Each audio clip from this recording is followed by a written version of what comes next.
Ang lupa, hindi lang daw pinag-aagawan ng mga buhay, kundi pati na ng mga patay.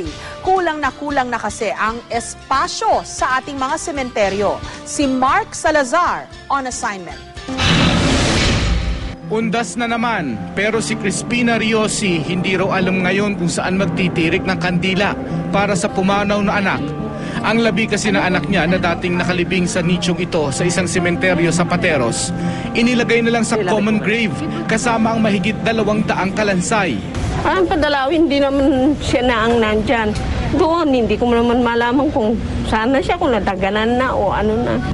5 taon lang daw kasi ang kontrata sa malalaking nicho, saka ililipat sa mga tinatawag na boombox. At kung hindi nakabayad, ililipat ang labi sa common grave. Walang renewal po dyan sa mga malalaki.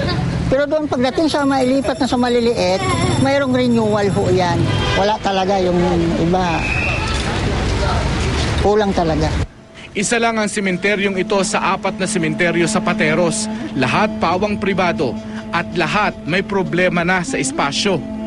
Sa pag-aaral ng GMA News Research, lumalabas na isa ang Pateros sa mga lugar kung saan kulang na kulang ang espasyo para paghimlayan ng mga patay. Isang tinitignan ng pamahalang bayan ng local government makabili ng lupa sa labas ng Pateros at later on magamit bilang sementeryo. Isa sa pinakamataas na prioridad yan, yung makakuha ng lupa at magkaroon ng public cemetery.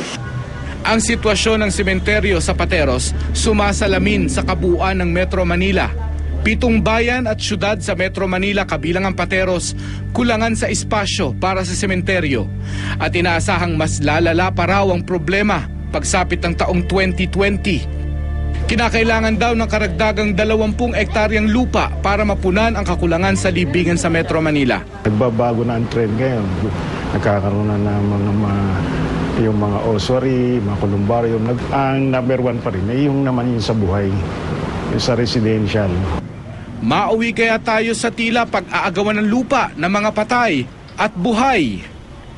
Gaya na lang dito sa Katipunan Village na katabi lang ng libingan ng mga bayani.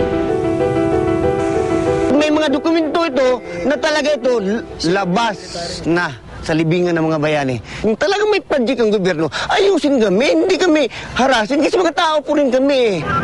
Paliwanag ng Task Force Bantay na naatasang magpaalis ng mga informal settlers sa paligid ng libingan, 3 taon na lang daw ay mauubusan na sila ng espasyo.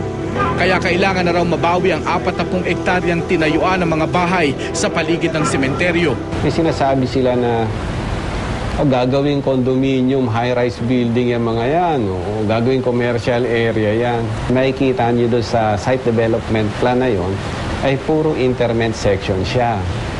Sa tuwing may namamatay, ang malimit itinatanong, may lugar kaya para sa kanila sa langit? Pero ang mas madalas itanong ngayon, may lugar pa ba sila sa lupa?